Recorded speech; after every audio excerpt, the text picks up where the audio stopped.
সেখানে থাকতেন মধ্যবিত্ত কৃষক কালাম শেখ। প্রথম স্ত্রী রহিমা বিবির মৃত্যুর পর 2 মেয়ে মরিয়ম ও জয়নব ছোটবেলাতেই মায়ের স্নেহ হারায়।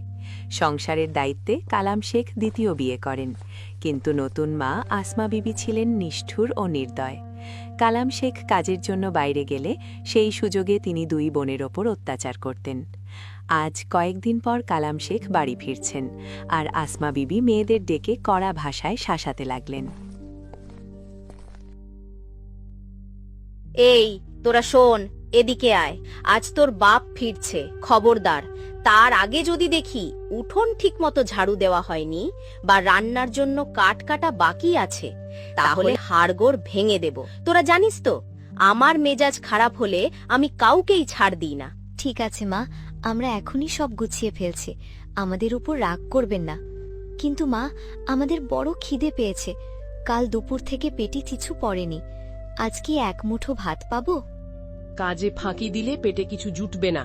আগে সব কাজ শেষ কর, সন্ধ্যায় দেখা যাবে। আর একটা কথা, তোর বাপ এলে যদি এসব নালিশ করিস তবে তোদের এই গ্রাম থেকেই তাড়াবো। মনে রাখিস, এই বাড়িতে তোদের থাকার জায়গা আমার দয়াতেই আছে। ঠিক সেই মুহূর্তে বাইরে গরুর গাড়ির শব্দ শোনা গেল। কালাম শেখ বাড়ি ফিরেছেন। আসমা বিবি তড়িঘড়ি করে মুখের ভাব বদলে দরজার দিকে ছুটে গেলেন।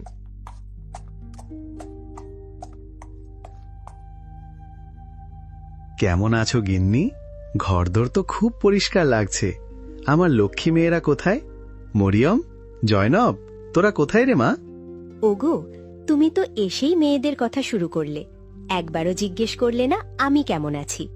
এই সংসারে একা খেটে খেটে আমার শরীরটা শেষ হয়ে গেল। তোমার মেয়েরা তো নবাবজাদি, তারা সারাদিন টোটো করে ঘুরে বেড়ায়, আর আমি বাড়ির সব কাজ করি। আমার কপালে কি কোনোদিন একটু শান্তি নেই? আরে না না, রাগ করছো কেন? অনেকদিন পর ওদের দেখতে ইচ্ছে করছে তো তাই ডাকলাম। ওরা কি তবে বাড়িতে নেই? বাড়িতে থাকবে কেন? বড়টা তো এখন ডানা গজিয়েছে, মুখে মুখে এমন কথা বলে যে শুনলে তোমার কান লাল হয়ে যাবে। পাড়ার সবার সাথে ঝগড়া করে বেড়ায়।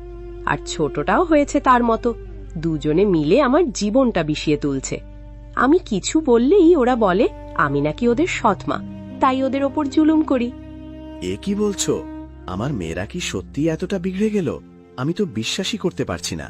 আমি কি তবে ওদের ভুল শিক্ষা দিয়েছি? ভুল শিক্ষা কি আর তুমি দিয়েছ?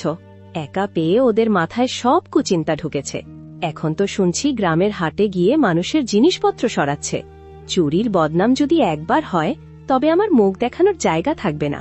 আমি কত কষ্টে ওদের আগলে রাখছি তা শুধু আমিই জানি। চুরি? এই আমি কি শুনছি? কালাম শেখের মেয়েরা চোর হবে? না, এটা আমি মেনে নিতে পারছি না। আসমা, তুমি ওদের ঠিকভাবে শাসন করো না কেন? শাসন করতে গেলেই তো গ্রামের লোক আমায় নিন্দা করে, বলে সৎমা হয়ে মেয়েগুলোকে মারছে। আমার হাত পা বাঁধা গো, তুমিই এখন যা করার করো, নইলে একদিন আমাদের গলায় দড়ি দিতে হবে। ব্যাস, আর কিছু বলতে হবে না। আজ আসুক ওরা, আমি এর একটা বিহিত করেই ছাড়ব। ওদের এত আশকারা দেওয়া ঠিক হয়নি। গ্রামের শেষ মাথায় একটা ধানি জমিতে মরিয়ম আর জয়নব তখন ঘাস কাটছিল। বড় বোন মরিয়ম ছোট বোনকে সান্ত্বনা দিচ্ছিল।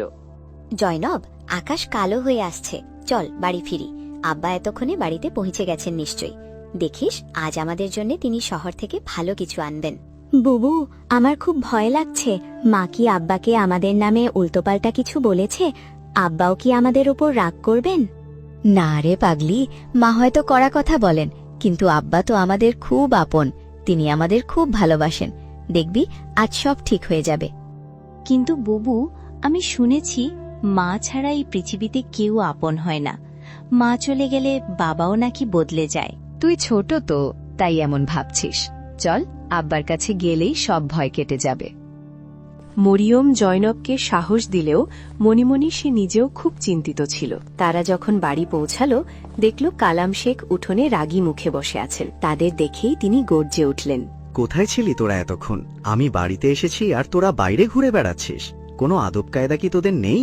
তোদের নামে যা শুনছি তাতে আমার লজ্জায় মরে যেতে ইচ্ছে করছে।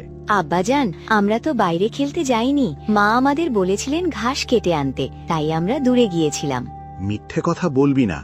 তোর মা তো বলল সে নিজেই সব কাজ করে, আর তোরা অবাধ্য হয়ে বাইরে বাইরে ঘুরে বেড়াস। তোদের এই অবাধ্যতা আর চুরির স্বভাব আমি একদমই মেনে নেব না। দেখলে তো আমার সামনেই কি